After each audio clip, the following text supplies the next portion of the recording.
എൻ്റെ പ്രശ്നങ്ങൾ, പ്രാരാബ്ധങ്ങൾ ഒരു കൂട്ട് ഞാൻ ആഗ്രഹിക്കുന്നുണ്ട്. പക്ഷേ തനിക്കതിന് സാധിക്കുമോ? എത്ര ആലോചിച്ചിട്ടും തനിക്ക് അനുകൂലമായൊരു മറുപടി പറയാൻ അതാണ് എനിക്ക് സാധിക്കാത്തത്. അത് തന്നെ ഇഷ്ടമല്ലാത്തതുകൊണ്ടല്ല. താനിപ്പോൾ ഒരു ഡോക്ടറാണ്. തൻ്റെ ഇന്നത്തെ പൊസിഷൻ എൻ്റെ അമ്മയും സഹോദരങ്ങളും അടങ്ങുന്ന ഒരു ചെറിയ കുടുംബമാണെൻ്റെ. അതൊക്കെ എന്നെ പിന്നോട്ട് വലിക്കുന്നു ആർദ്ര. തൻ്റെ മുഖത്തേക്ക് നോക്കാതെയാണ് സാറിത് പറഞ്ഞത്. ഞാനിങ്ങനെ നിൽക്കുന്നുണ്ടെങ്കിൽ അതിന് കാരണം ഒന്ന് മാത്രമേ ഉള്ളൂ. അത് സാറാണ്. ആ തോന്നൽ, അതാണ് ആർദ്ര തനിക്ക്. അതാണ് എന്നോടുള്ള എല്ലാ ഇഷ്ടവുമായി തോന്നുന്നത്. അങ്ങനെ കടപ്പാട് തീർക്കാൻ വേണ്ടിയുള്ളതാണോ തൻ്റെ ജീവിതം? കടപ്പാട് തീർക്കലല്ല സർ. ആർദ്ര, തൻ്റെ മനസ്സിൽ അങ്ങനെയൊരു ചിന്തയുണ്ട്. അതാണ് എല്ലാത്തിനും കാരണം. അങ്ങനെ പറയരുത്. ഞാനില്ലെങ്കിലും ആർദ്ര ഇങ്ങനെയൊക്കെ തന്നെ ആയേനെ. അതിന് മറ്റെന്തെങ്കിലും നിമിത്തങ്ങളുണ്ടായേനെ. സാറ് പറയുന്നത് പോലെ ഒരു കടപ്പാടോ നന്ദി പ്രകടനമോ ഒന്നുമല്ല. സാറിനോട് ഈ ഒരു ദിവസം ഇങ്ങനെ മുന്നിൽ നിന്ന് പറയാൻ വേണ്ടി മാത്രമാണ് ആർദ്ര ആരെങ്കിലുമൊക്കെ ആയത്. ആദ്യമായി എന്നെ മനസ്സിലാക്കിയത് സാറ് മാത്രമായിരുന്നു. സാറിൻ്റെ കൂടെ ഉണ്ടെങ്കിൽ ഞാൻ സുരക്ഷിതയാണെന്ന് എനിക്ക് തോന്നുന്നു. എൻ്റെ മനസ്സിൽ മറ്റൊരു സാന്നിധ്യം, അതെനിക്കൊരു പോസിറ്റീവ് എനർജി തരുന്നു. അത് ജീവിതകാലം മുഴുവൻ ഉണ്ടാകണമെന്ന് ഞാൻ ആഗ്രഹിക്കുന്നു. സാറിന് വേണ്ടി മാത്രമായിരുന്നു ഞാൻ വാശിയോടെ പഠിച്ചത്. ഒരിക്കൽ സാർ ആഗ്രഹിച്ച നിലയിലെത്തി സാറിൻ്റെ മുഖത്തേക്ക് നോക്കി പറയണം, അന്നും ഇന്നും എന്നും ആർദ്രയുടെ മനസ്സിൽ ഈ ഒരു മുഖമേ ഉണ്ടായിരുന്നുള്ളൂ എന്ന്. ഇനി സാറ് പറയൂ, എന്നെ ഇഷ്ടമല്ലെങ്കിൽ ഞാൻ പിന്നാലെ നടന്ന സാറിനെ ഉപദ്രവിക്കില്ല. ഇഷ്ടക്കേടുണ്ടായിട്ടല്ലടോ ഞാൻ പഠിപ്പിച്ചൊരു കുട്ടി, എൻ്റെ ഒരു സ്റ്റുഡൻറ്റ്, അവളെ ഞാൻ എങ്ങനെയാ എൻ്റെ ഭാര്യയായി കാണുന്നേ? ആ ബുദ്ധിമുട്ട് അതെൻ്റെ മുന്നിൽ ഒരു മതിൽക്കെട്ട് തന്നെയാണ്. ഒരു വിവാഹം എന്നതിലൂടെ നമ്മൾ ഉദ്ദേശിക്കുന്നത് ഒരു ജീവിതമല്ലേ ആർദ്ര? സാറിന് എന്നെ അക്സെപ്റ്റ് ചെയ്യാൻ ബുദ്ധിമുട്ടാണെങ്കിൽ ഞാൻ നിർബന്ധിക്കില്ല. ആർദ്രയ്ക്ക് അക്സെപ്റ്റ് ചെയ്യാൻ കഴിയുന്നുണ്ടോ? എന്നെ ഞാൻ എൻ്റെ മനസ്സിൽ ഈ മുഖം കുറിച്ചിട്ടതാണ് സർ. അത്രയ്ക്കിഷ്ടമാണോ തനിക്കെന്നെ? എൻ്റെ കണ്ണിൽ നോക്കിയായിരുന്നു ആ ചോദ്യം. എൻ്റെ ജീവനേക്കാളേറെ ഉറച്ചതായിരുന്നു ആ മറുപടി. എങ്കിൽ പിന്നെ ഞാനെന്തിനെ എതിർപ്പ് പറയുന്നേ? ഒരു ചിരിയോടെ സാറ് പറഞ്ഞു. ഒരു നിമിഷം സാറങ്ങനെ പറഞ്ഞപ്പോൾ ഞാനും ഞെട്ടിപ്പോയിരുന്നു. വിശ്വസിക്കാനാവാതെ ഞാൻ ആ മുഖത്തേക്ക് നോക്കുമ്പോൾ ഗൗരവം മാത്രം തിളങ്ങി നിന്ന ആ മുഖത്ത് ഒരു ചെറു പുഞ്ചിരി കണ്ടിരുന്നു. സാർ കാര്യമായിട്ട് പറഞ്ഞതാണോ? വിശ്വസിക്കാൻ കഴിയാതെ അവൾ ചോദിച്ചു. അപ്പോൾ താൻ ഇത്ര നേരവും ഈ കാര്യം തമാശയായാണോ പറഞ്ഞത്? ഒരു നിമിഷം മറു ചോദ്യമെത്തി. സീരിയസ് ആയി സംസാരിക്കുന്നതിനിടയിൽ ഞാൻ തമാശ പറയാറില്ല ആർദ്ര. എൻ്റെ മുഖത്തെ അവിശ്വസനീയ ഭാവം കണ്ടിട്ടാവും സാർ എന്നെ നോക്കിയൊന്ന് ചിരിച്ച് കണ്ണ് ചിമ്മി. പിന്നെ മെല്ലെ പറഞ്ഞു, എനിക്ക് താൻ എന്നോട് ആദ്യം പറഞ്ഞപ്പോൾ വലിയ ഞെട്ടലൊന്നും തോന്നിയിരുന്നില്ല. കാരണം ഇടയ്ക്കെപ്പോഴോ തൻ്റെ നോട്ടത്തിലും ഭാവത്തിലുമൊക്കെ എനിക്ക് അത് ഫീൽ ചെയ്തു. തൻ്റെ ഉള്ളിൽ എന്തോ ഒരു പ്രത്യേകത എനിക്ക് തരുന്നുണ്ടല്ലോ എന്ന്.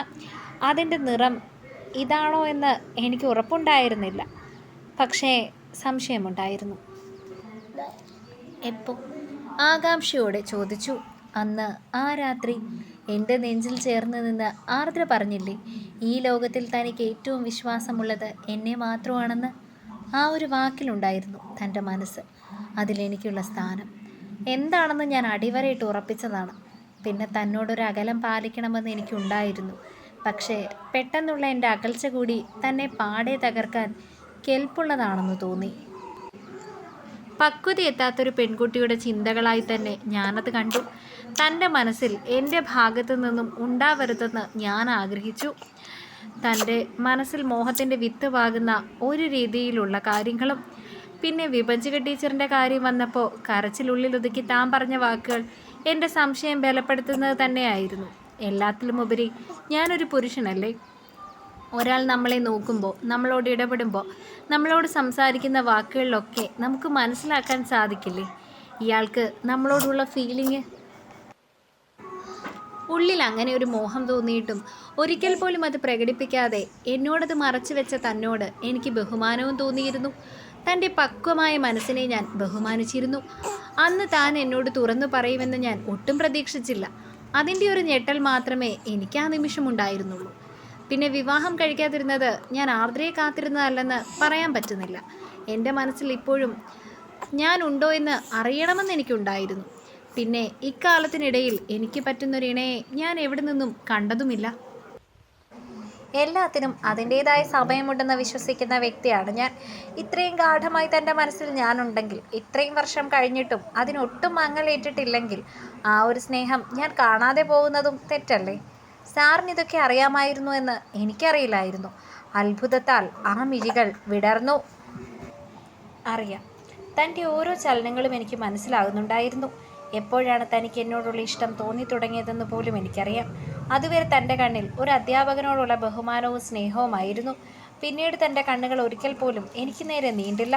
ഒരു കള്ളം ചെയ്യുന്ന ഭാവം. എൻ്റെ മുഖത്തേക്ക് നോക്കി സംസാരിക്കാൻ ആർദ്ര ധൈര്യപ്പെട്ടില്ല. എന്നും താൻ എന്നിൽ നിന്നും മിഴികൾ ഒളിപ്പിക്കാൻ ശ്രമിച്ചു. ആ മിഴികൾക്കുള്ളിൽ നിറഞ്ഞു നിൽക്കുന്ന പ്രണയത്തെ ഞാൻ കണ്ടുപിടിക്കുമെന്ന് താൻ ഭയന്നു. എനിക്ക് തോന്നുന്നു, +1 ഏതാണ്ട് പകുതി ഭാഗമായപ്പോൾ മുതലാണ് താൻ എന്നിൽ നിന്നും ഒരു അകലം പാലിച്ചു തുടങ്ങിയത്. ഓർമ്മ കൂടാരത്തിൽ ചികഞ്ഞ് സാറ് പറഞ്ഞു.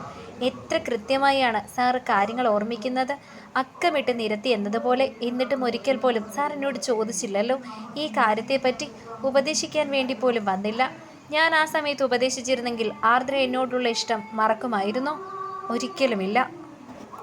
അത് തന്നെ, ഞാൻ ഉപദേശിച്ചാലും താനെന്തെങ്കിലും ന്യായീകരണങ്ങൾ നിരത്തും.